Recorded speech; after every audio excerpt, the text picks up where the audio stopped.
Okay. I have the privilege now of introducing you to the morning session.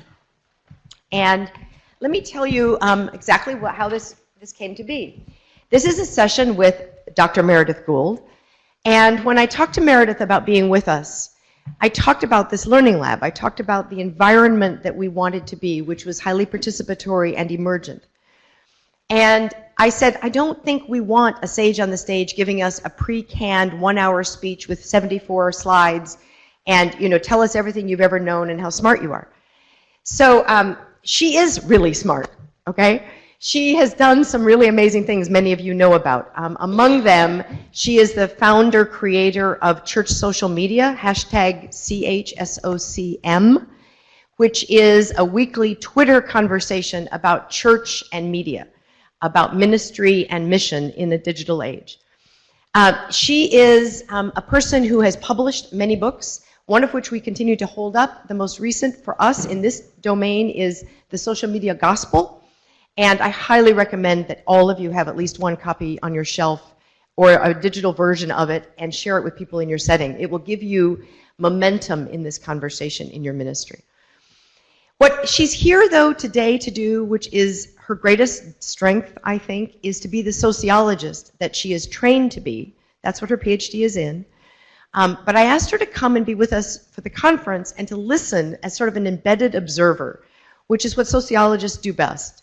Sociologists are trained to observe human relationships, to observe human institutions, to observe behaviors and changes over time and understand why we do what we do the way we do it, particularly paying attention to cultural context.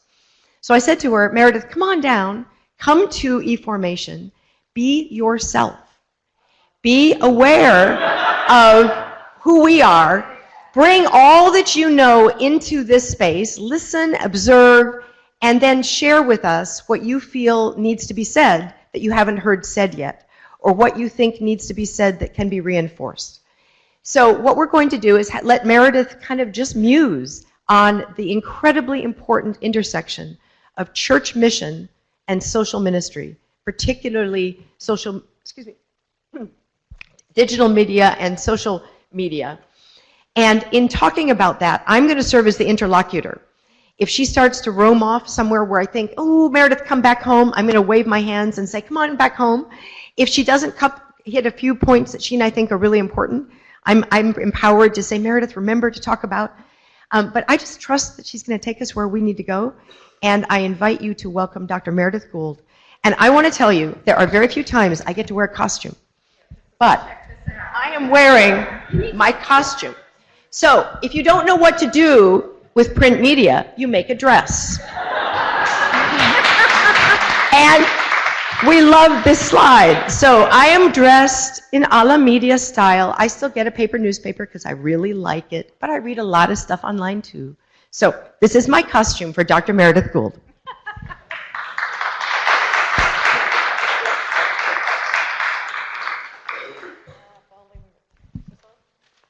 Is this on? If only we were the same size. Good morning. I'm anticipating Pentecost, like regular liturgically correct pants. Yes, thank you for the introduction. Thank you for inviting me here. I'm always thrilled when people describe what sociologists do and actually get it correct. Most people say, well, is that like psychology? And I go, no, not at all. And when I tell people I'm a sociologist, I say I have an advanced degree in minding other people's business, putting them in categories and judging them. So when people say to me, you're so cynical, I go, no, I have a PhD in sociology. That's what that is. That's my default. So this morning I want to talk to you a little bit about, what Lisa said.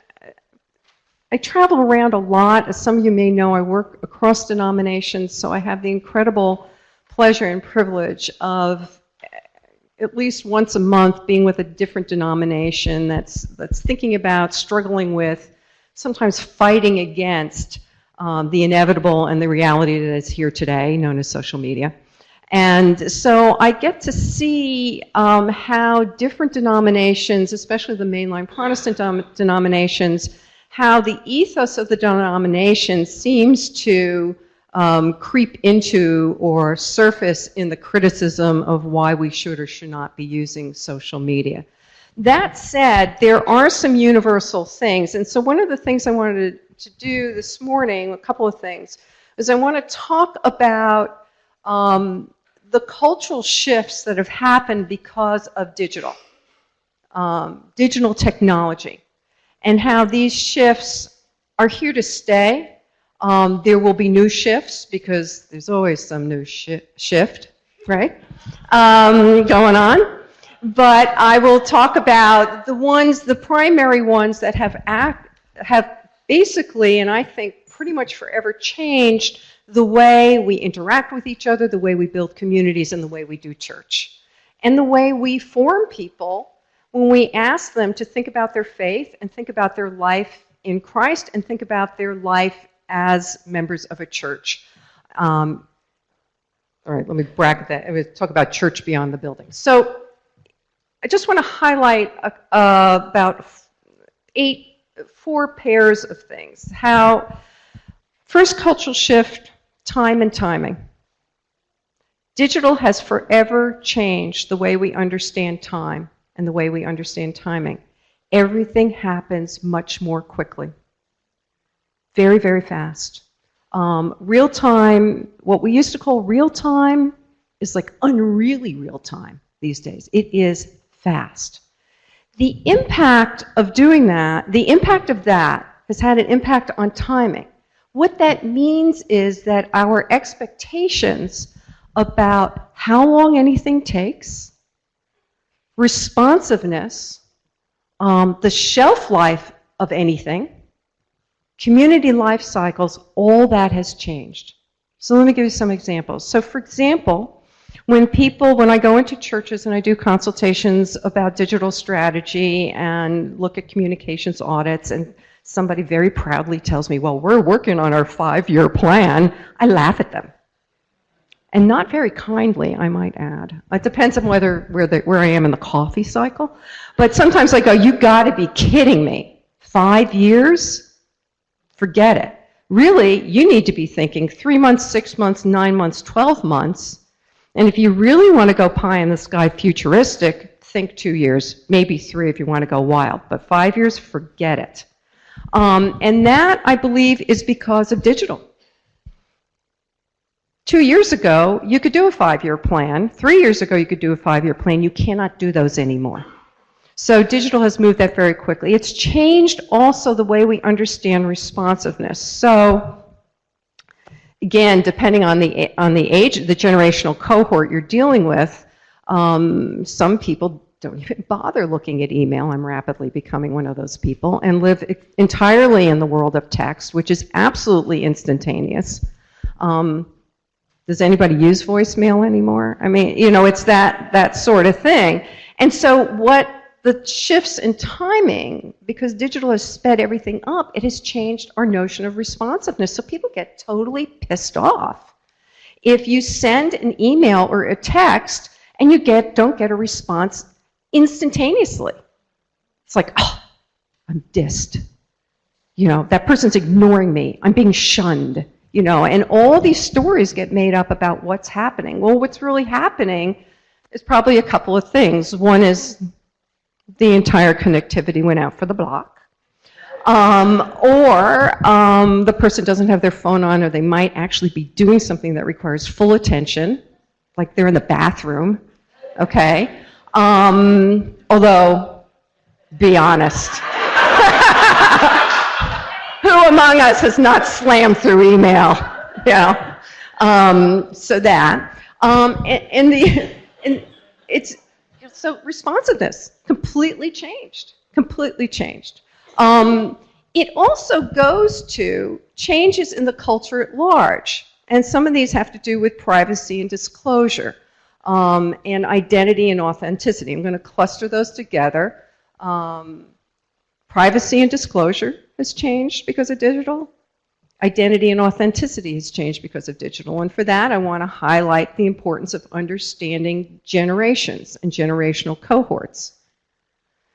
Age cohort, and by cohort we mean year of birth, okay? Not age at time, okay? So year of birth determines a cohort. Years ago, when sociologists and demographers started to do create cohorts, they would do them in like 10-year slices, sometimes 15 or 20-year slices. We're not doing that anymore. The slices are shorter and shorter, so that the people we call, the cohort we characterize as millennials now, don't consider themselves millennials, a lot of them. So it's moving very, very quickly. I bring this up because what I've observed over time, and when I say over time, I mean the past 7 years that I've been heavily involved in social media, specifically. A little bit of background for those of you who don't know this about me and who haven't read my book, and don't lend it to anybody. Please have them buy a copy. God, Lisa. Anyway, no, I know. I get these emails from people, oh, I lent your book to my vestry. They're passing it around. I go, thank you. I would like to put cat food on the floor. Could you make them buy it? It's not that expensive. God, this price point was chosen for people like you. Anyway, so those of you who are authors totally get this. Anywho, so one of the things I say in that book, and I tell people, and if you know me, you know this about me, and if you don't know this, if you just bear with me, is that I say I was doing social media before it was social media. And some of you were doing that too. So how many of you in the early 90s were on bulletin boards? Were in the chat rooms of AOL, CompuServe. Who remembers their CompuServe number? 37. Anyway, right. If you were engaging with people online in that way, you were involved in the precursor to contemporary social media. You were involved with online communities and online conversations and sharing online resources. That was social media. We just didn't call it that then. All right. So I've been involved, I've been doing this since the 90s, and contemporary social media very heavily for the past 7 years. When I say very heavily, what I mean is, for those of you who are visual, I'm one of those lunatics who has an office with 2 huge monitors. And on one of them is TweetDeck, which is open to the 13 to 15 different columns that I monitor all day like it is a stock ticker. Okay? Because I actively do, one of my jobs, one of my identities, one of my jobs is active community management. So I have to see what's coming in, conversations, content, curated content, and even the trolls like to watch all of it, okay? So what I've observed is that at this point in time, age cohort is more significant than any other variable. When you think about who is going to use social media, who is not going to use social media, who's going to like it in the traditional sense of the word like, not the Facebook sense of the word like, who's going to like it and who's not going to like it, who's going to have issues and what kind of issues are going to emerge, what are the complaints and disorders that emerge around social media. They are predictable by age cohort, okay? When I go into organizations, church, and I work mostly at the local church level, but also at the judicatory level, it's really interesting, and they're very different. There's somewhat very different environments when it comes to social media because, and I will quote Dan Webster on this one, who says, judicatory level is wholesale and local church is retail. So the issues that go on at the wholesale level are very different than the issues that go on at the retail level when it comes to choosing audience or whatever. But what we have across the board is an institution, the church is a social institution, that wants to attract younger people. Okay? Want to attract younger people. Millennials, digital natives, and all that. Did I lose a chain of thought about privacy and disclosure and identity? No, I did not. Here's what this has to do with that. Younger people, and I even hate to call them younger people, and I hate to call them those people or these people, like you. Go ahead, zing me. You have already? That's good. He's been zinging me on Twitter for 2 days. It's a beautiful thing. Have a very different sense of what constitutes privacy, what constitutes appropriate disclosure. It goes to the whole notion of timing. I was talking about this yesterday, snack at dinner or something. We're having this conversation about how my mother, I think it was with Day, yeah. I would have been locked in my room without meals for the duration if I had not sat down and immediately handwritten out a thank you note the moment I got some heinous gift from some unknown relative. That was the deal. That was the deal when I was growing up. For some of you, that is true. These days, not so much, as in not at all. So you have this culture clash going on between people who know, older people who know, older cohorts, and I'm even talking about Gen Xers, yeah, I'm talking about you people too, Gen Xers and boomers and aging boomers who get totally super offended by some stuff that they see going on online. Offended. Outrage. In fact, one of my buddies is an ELCA pastor out on the Pacific Northwest. We have a lot of fun. Joe Smith, average Joe, your average pastor, Joe Smith. What could the guy do with a name like Joe Smith? Poor bastard. Anyway, so he was your average pastor is his Twitter handle. And we have this ongoing thing where every once in a while he goes up and he uses the hashtag outrage. He says, I'm going to have a day of outrage because people get so outraged about stuff online.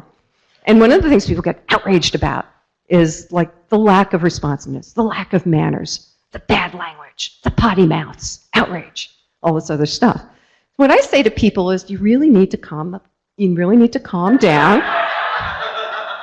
I almost had a Nadia moment.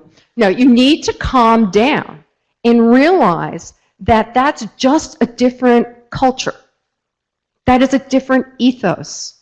That is a different social world. And here's your choice.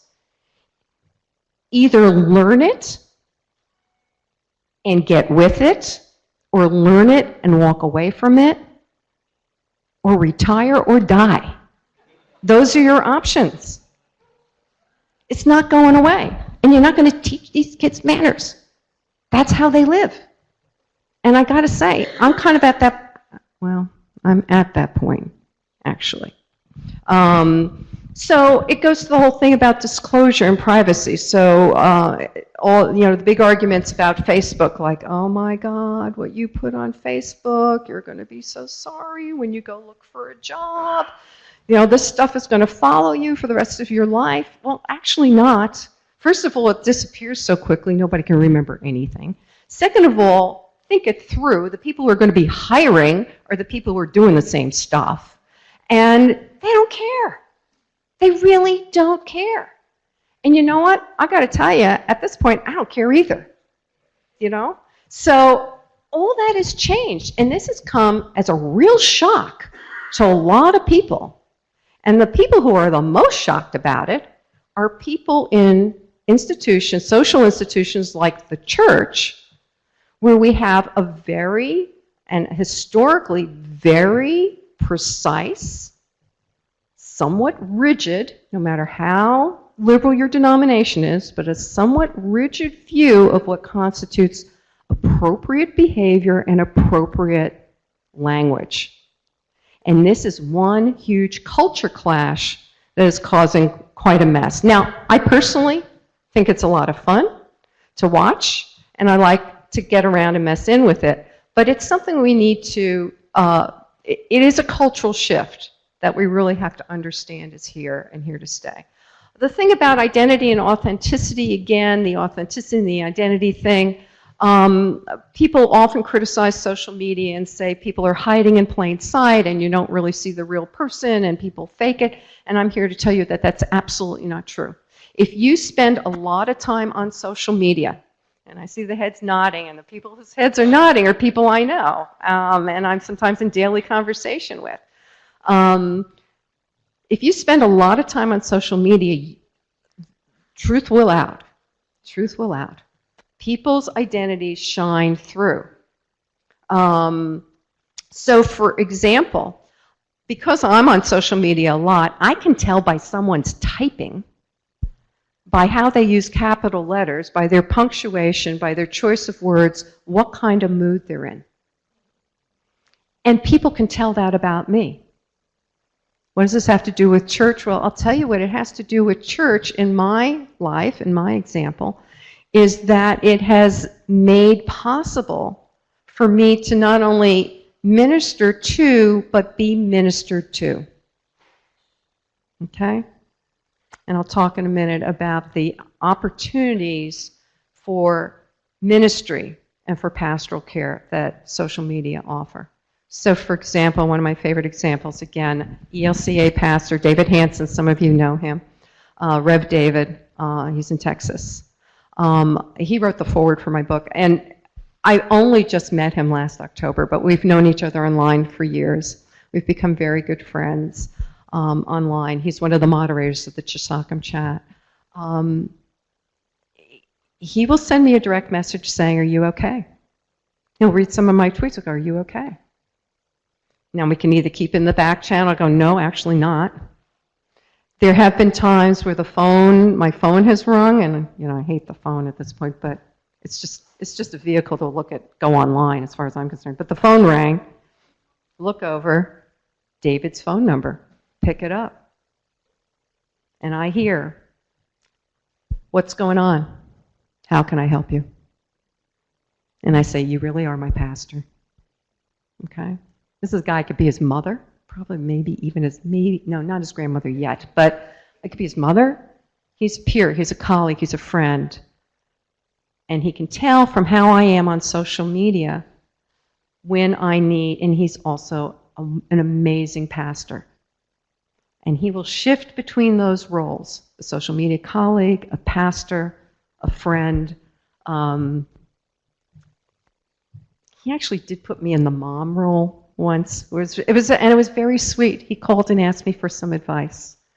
And I just thought, wow, this is a different dimension to our relationship. This is something someone would ask their mom. And I didn't get offended. I was moved by it. I thought, I now have the evidence for what I know and for what I teach and what I preach about social media and what I hope other people get from social media. That these are extremely powerful tools to build relationships, to develop communities, to build them, and to also end them when they need to end. That goes back to timing. And I said, with timing, digital has changed the whole notion of a community life cycle, an organizational life cycle. I'm here to tell you that basically an online community is done in about 3 years unless there is a very concerted effort to look at the mission, the audience, the goals, and the messages of the community. So those of you who are very interested in building online, bless you,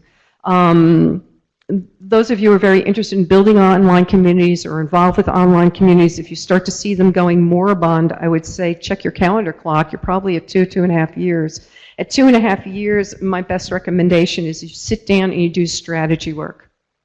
You start to rethink strategy. And that is because digital has changed the way we understand time, the way we engage, how long anything lasts.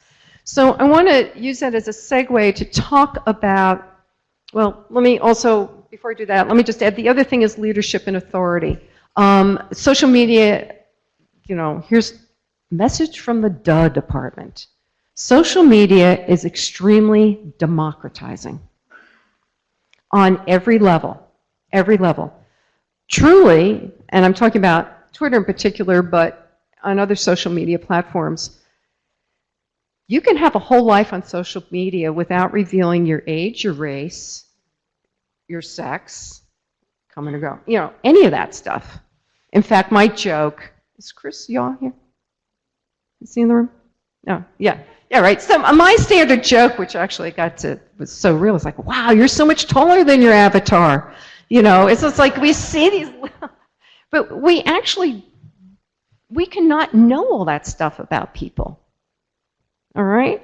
What that has to do, and I just got finished saying, but people are authentic, you figure out who they are. What that has to do in terms of authority is that if you are ordained clergy and you put up an avatar where you're not collared up and you don't go for the star value of looking official, you will have a whole different set of conversations and interactions and communities emerge than if you put on if you use an avatar wearing vestments, wearing a collar, wearing one of those ridiculous pointy hats, or any of that stuff.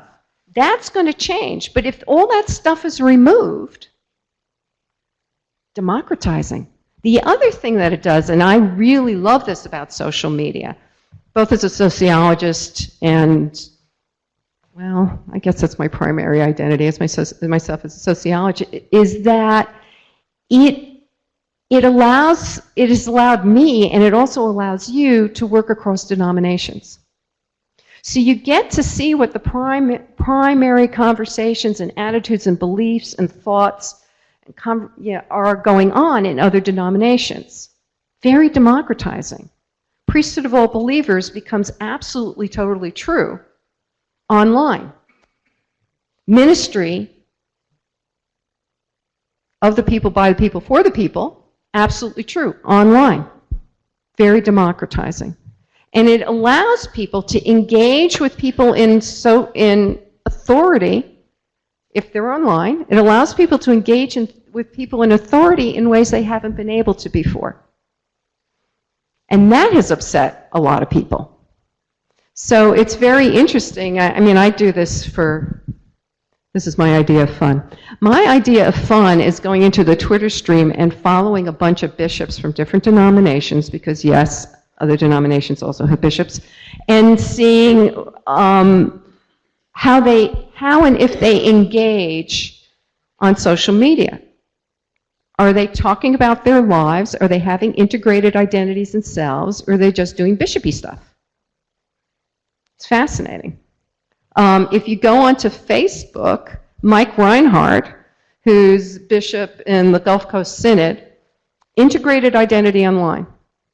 He's the ELCA bishop. Absolutely integrated identity online. Andy Doyle, superb integrated identity online. So it's, again, I do that, and when people start to question why are we doing this and how do we do this, I say, go look at what other people are doing and see if that's going to work with your goals, which gets us to the whole thing, to strategy. So when I work with people and what I see, and then I get this in casual conversation too, the biggest breakdown at this point in time when we talk about social media and digital ministry is the breakdown at the level of strategy. And those of you who were in my workshop yesterday already heard this. You get to hear it for another time.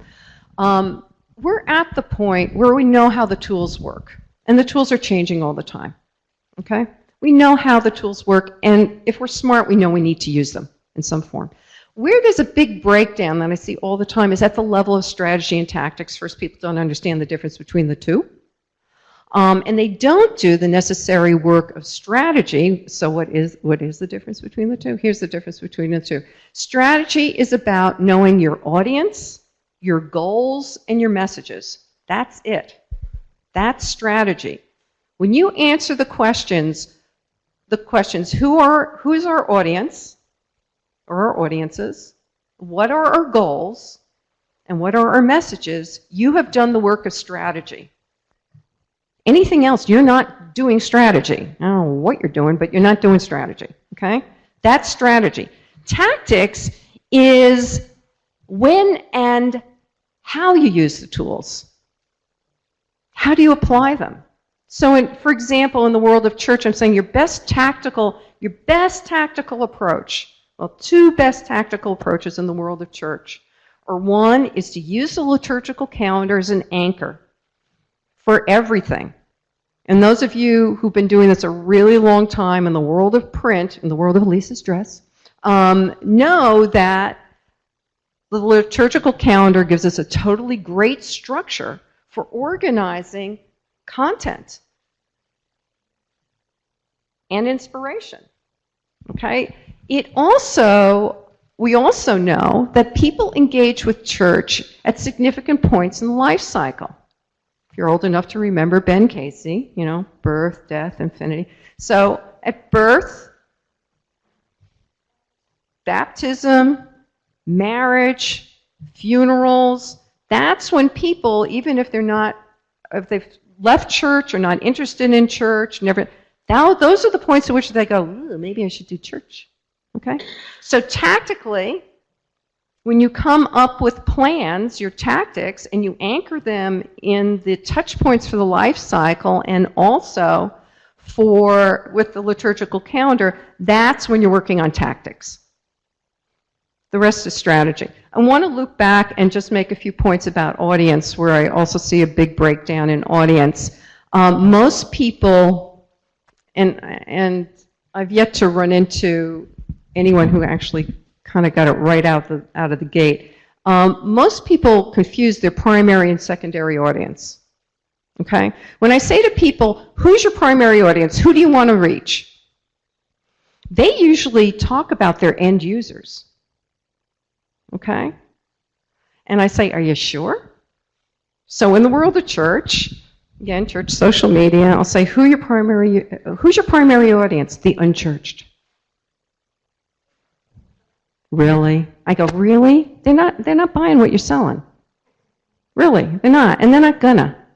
What's your next choice? Well, no, tell me who your secondary audience. My secondary audience, those are our existing congregants. I go, okay, I can now flip it.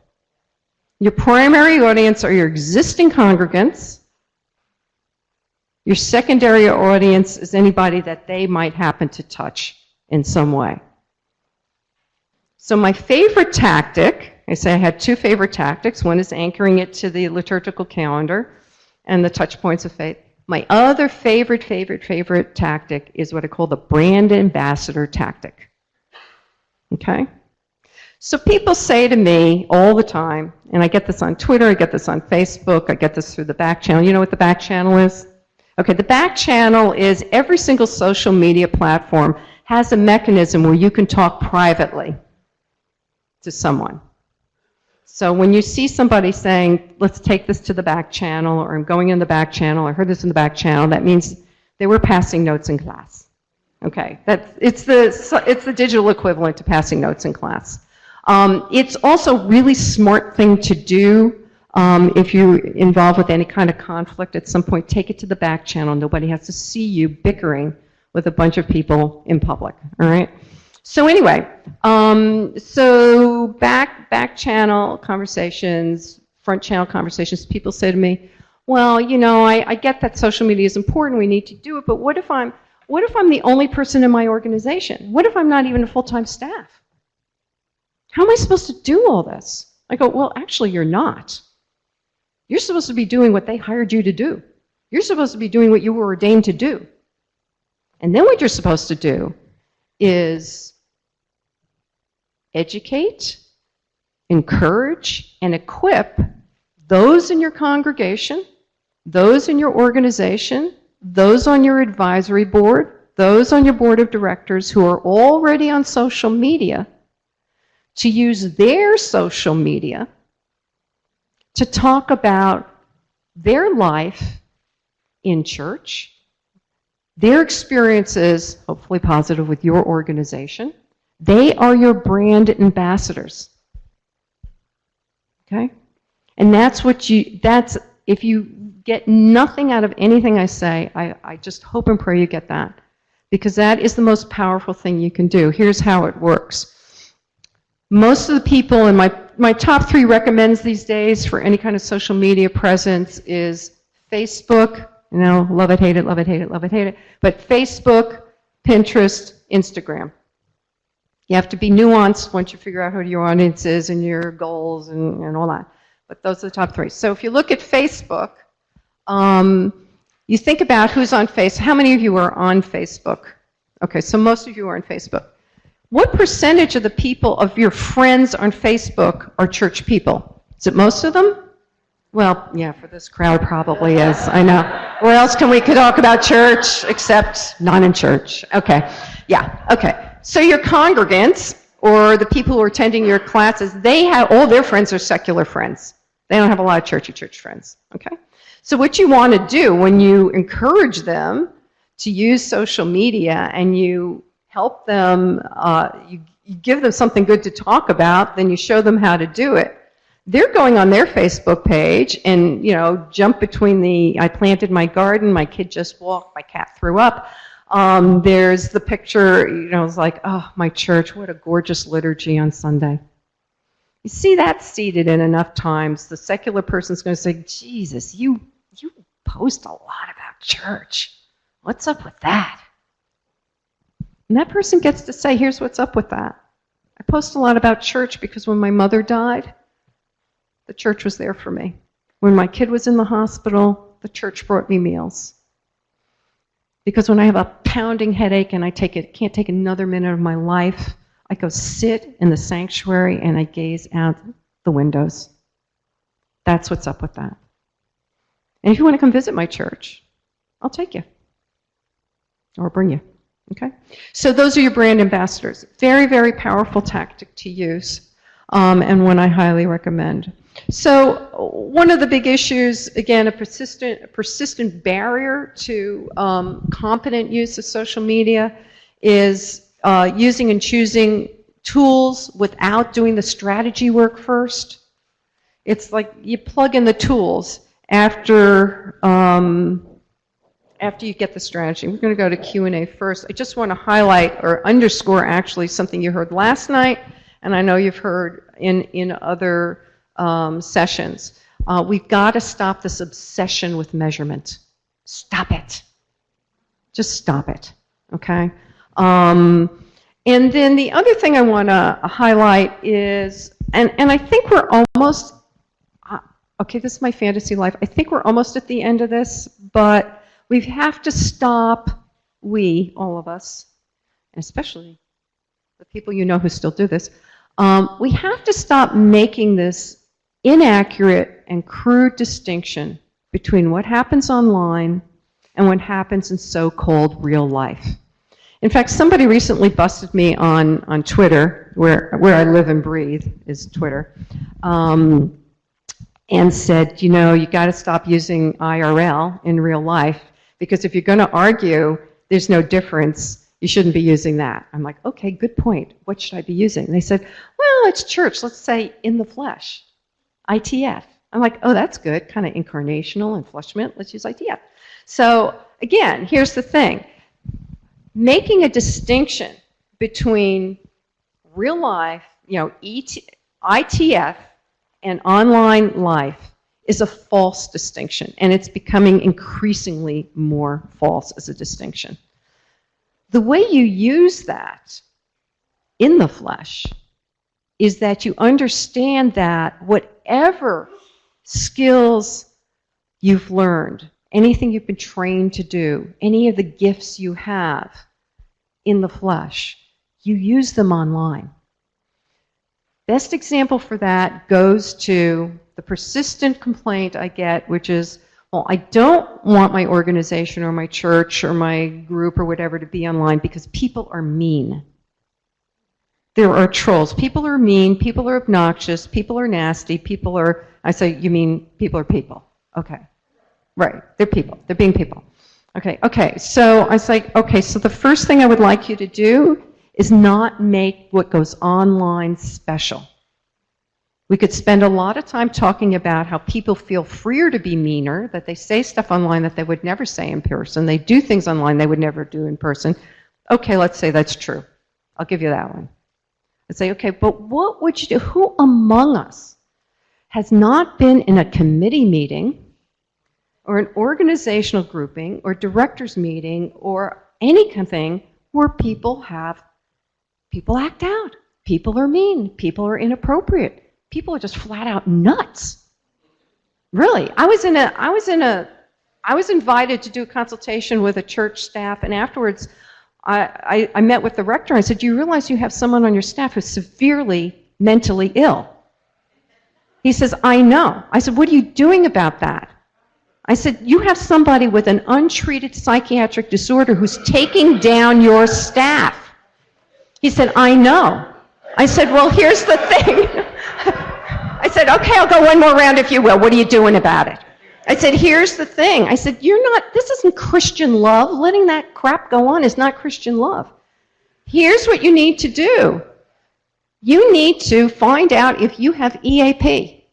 You need to find out if that's covered. You bring that person in and you say, listen, you're in a lot of distress. You may not realize this, but here's the option. You go get this help, you get a meds check, or you get unemployed. It had been going on for years. This pastor told me, yeah, this person's been doing it for years. I said, that's nuts. You should get a meds check. Okay, so, so anyway, I get a little passionate about crazy people in the church. You know, not like I'm not one of them. But anyway, so it's the same thing. So you know all that stuff happens in the flesh. That happens all the time. You use those skills online. Presumably, either if you're trained in some kind of pastoral care, and if you're not, get a buddy who is. This is what you do. We know that when people are mean, nasty, unhappy, rude, crude in church, or angry, it is covering up a deeper hurt. As people of faith, as ministers of the church, as Christ to one another, we are called to say to that person at some point when we stop being all pissed off, to say, tell me what hurts. Tell me what happened. What happened that hurt you? How can we fix this? Is there anything I can do? That's exactly what you do with people online. And you don't do it in the public stream. You don't slap someone down and go, boy, you an obnoxious troll. I'm unfollowing you, I'm blocking you. You go to the back channel and you say, looks like you're pretty angry, upset. Want to talk about it? Person might go, no, F you, no. You know? My trajectory is this, and I recommend this to people when I work, I say, you know what, just because it started online doesn't mean it ends online. Pick up the phone. I mean, I hate the phone as much as the next person who hates the phone. But my trajectory is public, back channel, email, then phone. And if I can get to face-to-face, I'll get to face-to-face.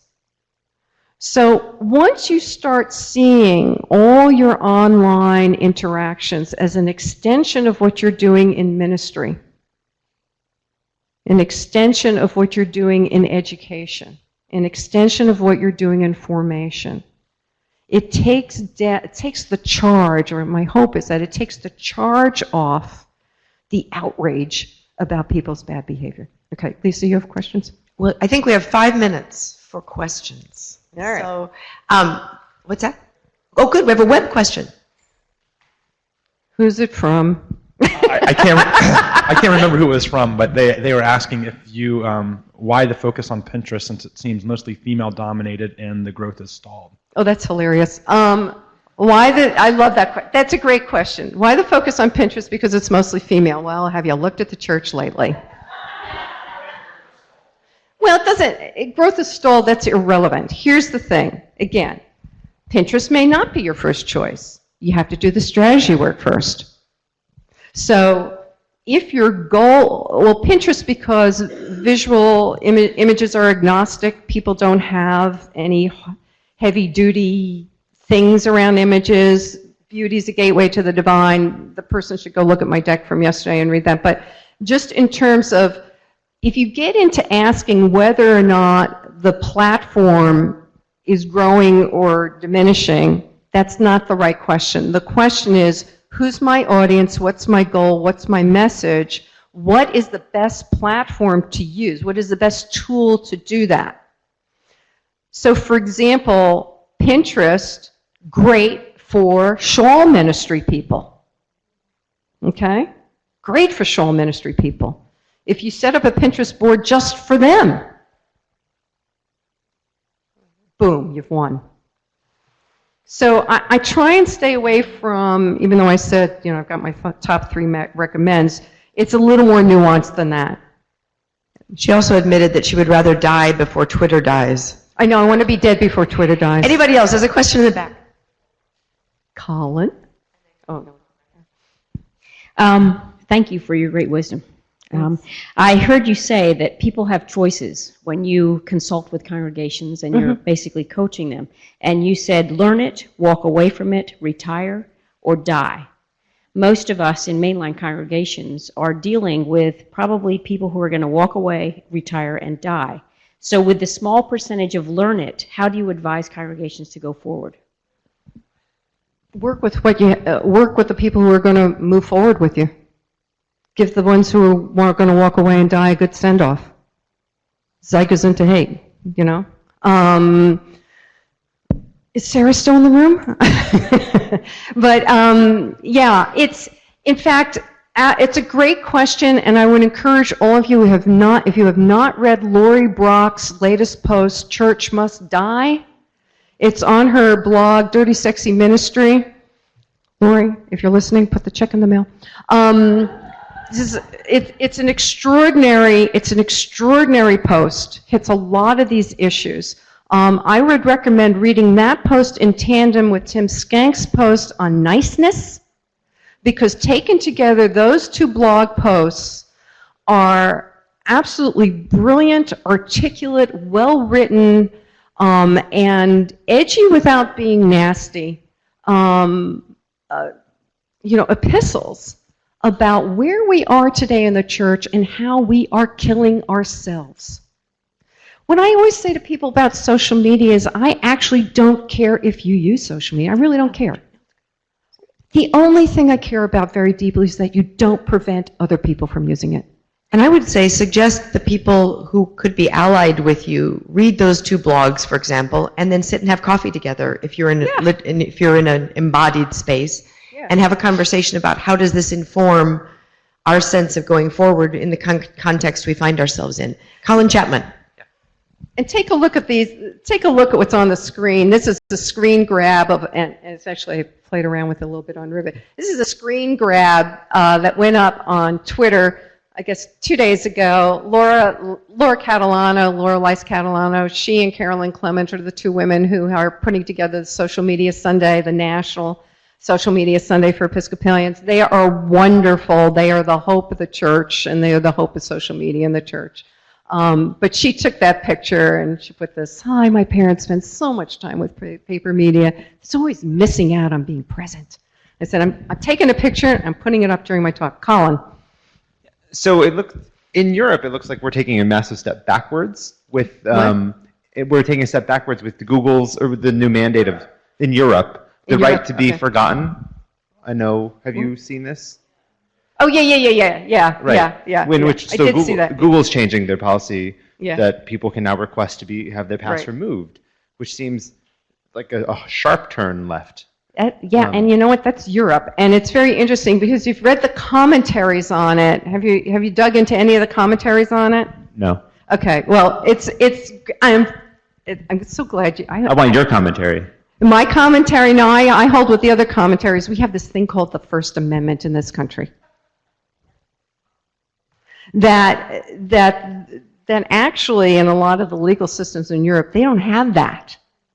Okay? So Google, just because Google has a policy for the European Union doesn't mean it's going to be their policy for North America or the United States. I think that, that was very, very, very interesting. We'll see how it plays out. I'm not worried about, actually, I don't worry about a lot of stuff because I know it's going to change so quickly. So I just decide on a day-to-day, sometimes hour-to-hour basis what I'm going to be outraged and upset about. I'm actually more upset about the font change on Twitter than I am about Google's stuff in the European Union. So the opt-out stuff, not worried. Because, by the way, people have always been able to opt out. It's just, I do think there's a fascinating conversation for us to have as we go forward, though, about what does it mean to have a story? And what does it mean to be people of the story? Mm-hmm. And how do the stories we build and the identities we build and that have been archived in social media intersect with our authentic story as people of God? And I think the church is a place where I would love to play more if we had time with this question of church and culture. It's not a new issue. Not new an issue at all. At all. On the Yeah. other hand, I think this question about how do we present ourselves in all of the digitally mediated spaces in which that we inhabit as the authentic children of God that we are, as people in formation. You know, part of the dilemma, I think, with social media is that many of us think we're supposed to be good at it before we start. I wasn't good at being human when I was born. I had to learn how to do things. I'm still learning how to do things. Well, and let me just And jump so in. I think this is the issue in part for me, and Yeah. the issue with Europe is are we going to allow external decisions that are illegal or cultural to define who we are as people, and particularly as people of God? And so I think I think the question is, are we going to default to the legal battles any more than we've defaulted to the culture wars? Or are we going to discern who is it we're called to be as people who follow the way of Jesus, and then live into that confidently in conversation with commerce, in conversation with policies? Yeah, and I just want to highlight, because you brought up an interesting point. Here's the paradox of social media. It's so highly experiential. You have to mess around with it before you even have a clue of how it really works. You can't really understand the power and the glory of social media until you use it, okay? So here's what I say to people. It's like, that's true. So set up a personal account. Don't chug up your learning curve on your institution's account. Because a lot of people say, we're going to use this, we're going to use that, we set up all these accounts, and I come in and go, well, shut that one down, let that one go dark, and wow, don't do another thing on that until we talk about what you're doing there. And by the way, do you have a personal account? No. I go, okay, well, that's your sandbox. Go play there. Learn what these tools do, and then come back. I get a lot school-marmish. Minute, we have to end. I know, hang on. I get a lot school-marmish about this stuff only because I'm me. No, because I'm me, I'm a sociologist, and also because I spend so much time, again, across denominations, seeing people making something unnecessarily difficult and unnecessarily combative and unnecessarily just a problem. And really, and it's kind of like preaching to the choir, these are powerful tools. They're powerful tools for relationship, for ministry, for forming, learning, reaching out, and also being reached and being touched. So I leave you with that and say, enjoy it. And my other big message is, screw up and move on. You're going to screw it up. Screw up and move on. Try something new, but try something new. Thanks for your time. Thank you, Meredith.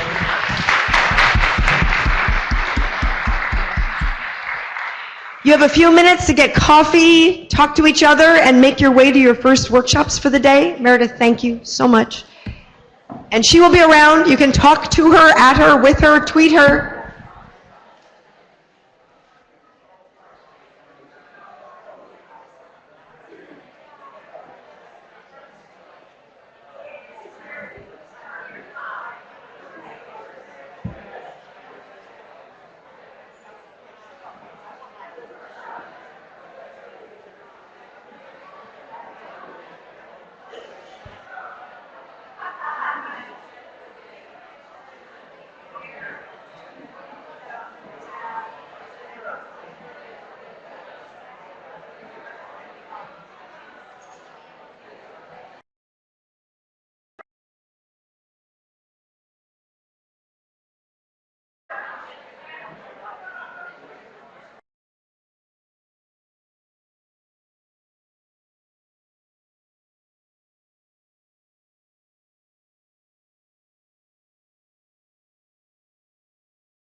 Test.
Hello, hello.